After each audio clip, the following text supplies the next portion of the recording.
Burnout doesn't always come from the workload on your plate. Often begins with the way you talk to yourself in the quiet moments after a setback. So for many of us, that inner voice can either be a relentless critic that drains our energy or a steady guide that helps us recover faster. So research shows that self-talk is one of the strongest predictors of resilience, especially in stressful seasons of life. In this episode, we'll explore how the language you use with yourself can determine whether you bounce back or burn out.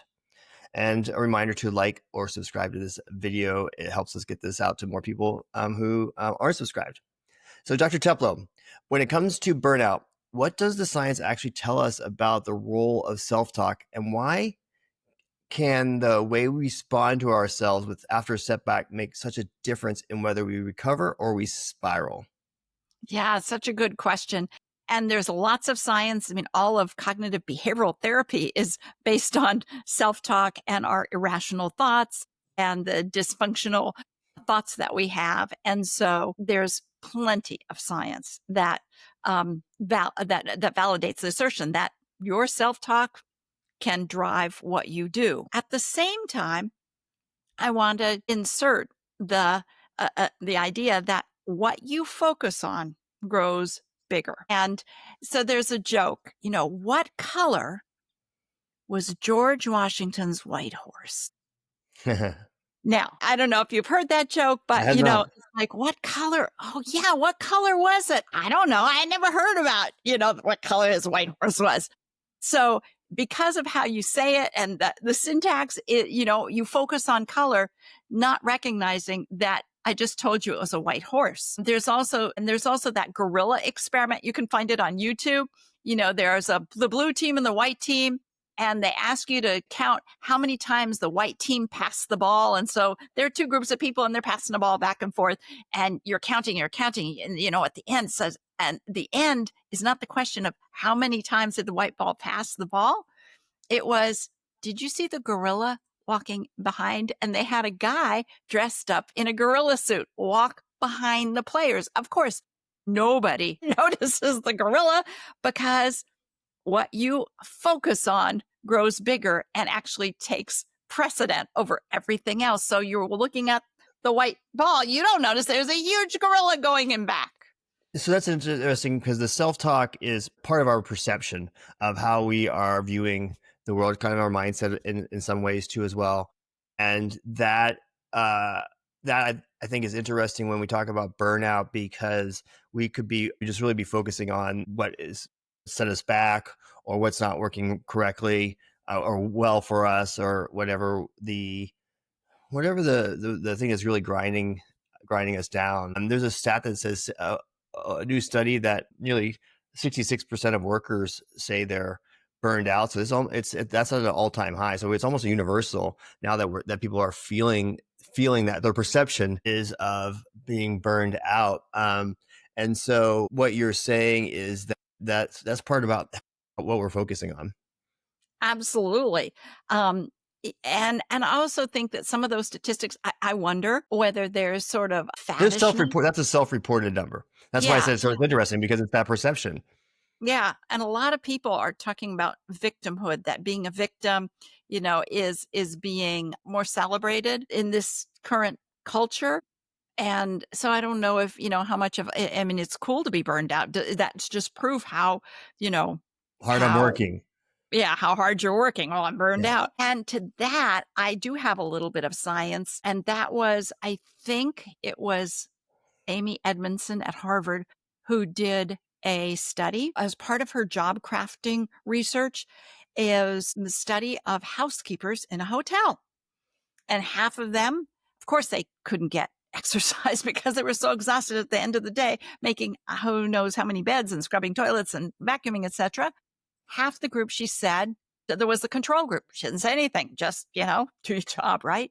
The other half, she said, you get a lot of exercise, doing those, changing those beds and cleaning this and scrubbing the toilets. Wow, it's a lot of exercise. Now, I may be screwing up the details, the study design, but this is the idea. At the end of the study period, it might have been a week or 2 weeks, I'm not sure. The control group was the same, didn't lose any weight, didn't get happier. The experimental group, who was told, wow, that's a lot of exercise you get, lost weight. And not just Yeah. like a tenth of a pounder. I mean, they lost a statistically significant amount of weight. Now, did they change their mindset? Maybe, but maybe it was their perspective. Did they change their self-talk? Oh, I'm really getting a lot of exercise. Not sure, but it Possibly. it's possibly, yeah. It was certainly a shift in perspective. And it doesn't only have to come from you, but that's, so when we're burned out, are we telling ourselves we're burned out? Man, or wow, I'm working hard and I'm managing a lot of stuff. Oh, You know, look I, at me. I say that, I definitely felt being burned out. And it's definitely my career and in my work career and in my running career too in college as a Division I athlete. At the end of that felt like that it was a lot. But when I come out of those times and I look back on them, they look back on them in a different light because now I'm not in that self-talk or in that perception of being burned out. And I was like, oh no, there was a lot I was doing. And I'm like, oh, if I had just framed it this way, I would have felt better about what I was doing at the time. And that I think would have helped out a lot because I was like, oh, that was actually magical. I was doing amazing work. Yeah, right, right. Yeah.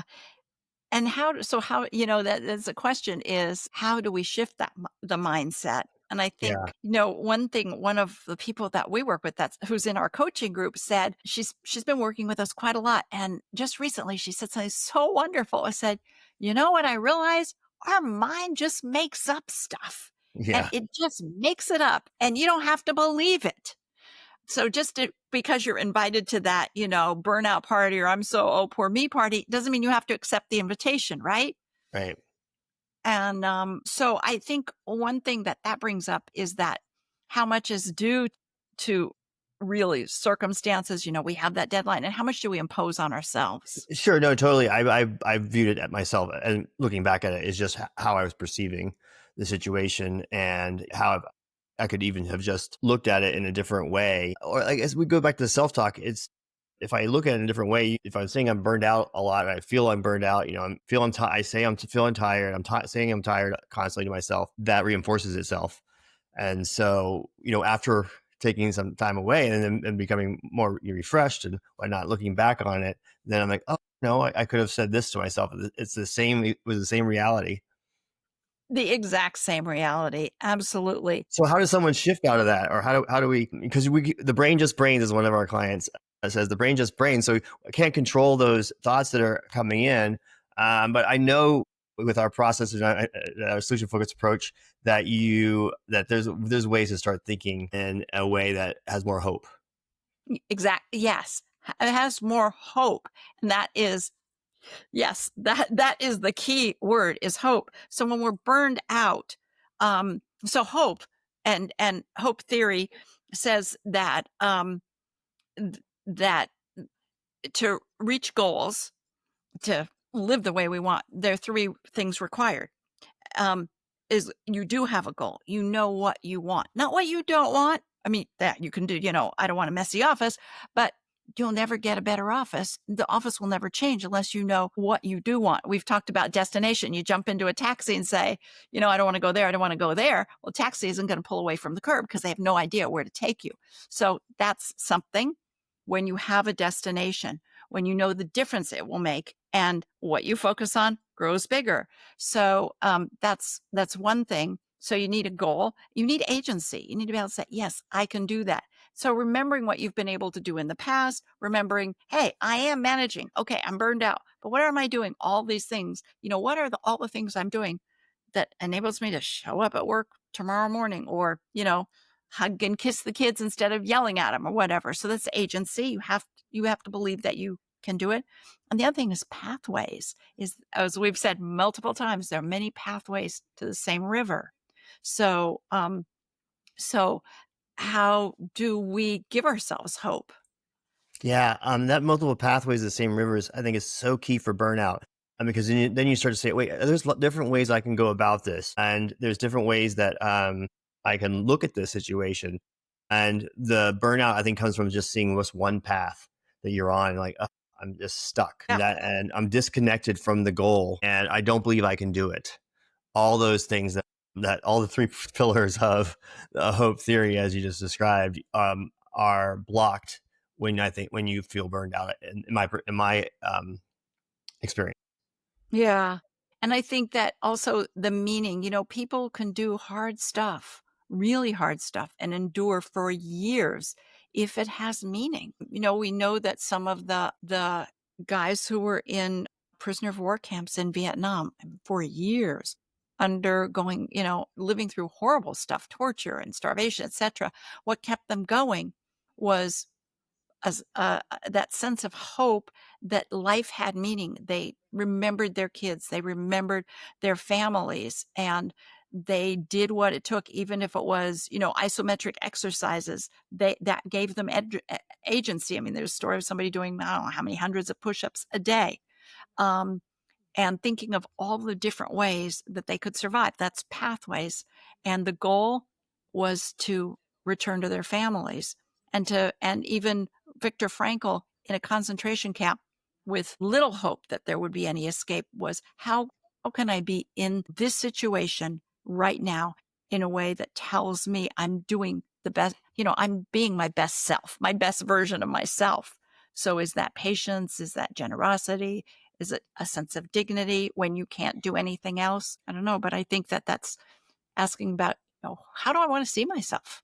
Mm, that's so profound. And the burnout perception, however you want to say it's coming about is I guess is again how you're responding to the situation there, and when you put it in context of the situation being prisoner of war camps, it definitely puts that into perspective. And I think that's why the work from Viktor Frankl was so profound and resonates so much, is because, okay, well, if that's the feat you're up against, then how do you respond with your sense of agency, and how many pathways do you have to achieve that? Right, right. And another thing, I think, another something else that came out of Amy Edmondson's work is, where do you find meaning? And sometimes I think that if we're in a job that's hard, that might not be satisfying, is to focus on what difference that job is making for you and your family. It might not be a great job, but it is helping you feed your family. It's putting the kids through college. It has meaning, and that changes the meaning. There was a great episode on Undercover Boss. It was, the boss goes undercover, and it was a sanitation company, and the boss has to go with a hose and clean out porta potties.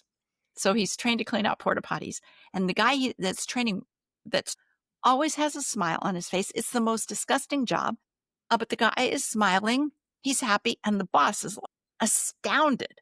And he asked him, "How do you do this? It's such a disgusting job." And the guy, first of all, was joking about, "Hey, it's a wiggly snake. You got to take this hose." And he was making jokes the whole time through this really disgusting job. And then the boss says, "And how do you do it?" And the guy said, "I'm doing a really important job, because when people come to this park to play, maybe it was an amusement park, they go to the bathroom, they're not comfortable. They have to leave the ride. They got to go to the porta potty.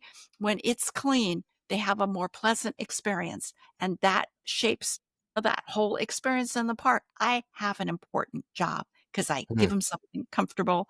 It's a comfortable or, more pleasant experience than otherwise. So again, that's that meaning. Is he burned out? Does he have a hard job? Yes. Is he burned out? No, because again, it's his perspective that this job is meaningful, makes a difference in people's lives. And then he sees some humor in it. Yeah. The humor is so important, that to everything, any behavior change you're trying to do, or the self-talk, is just, being able to have that humor is a great way to just shift your mind into a more hopeful space. Yeah. And I don't think you have to so much correct your self-talk as turn Yeah, your that's brain important to on. say. Yeah. Yeah. You don't have to, you can't, the brain does what the brain does, but you can turn your brain on to look at, what difference is it making when I do this? You can turn your brain on to ask yourself something that suggests setting different boundaries. Do I have to do this?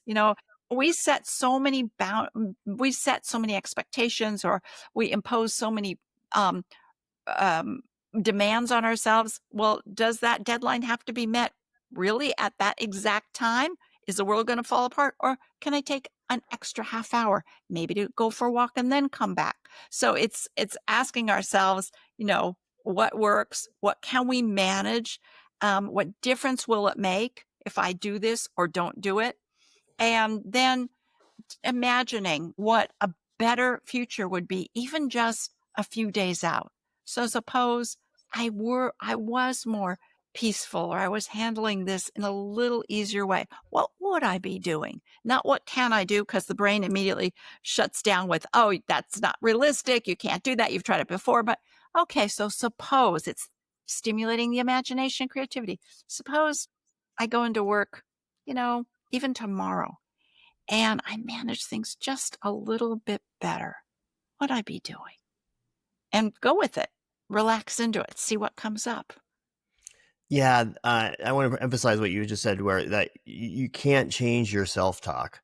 And I want to make it really clear to our listeners is that you can't change your self-talk. So that inner critic that's beating yourself up, is kind of just let that inner critic go, because that inner critic is just flowing. It's there.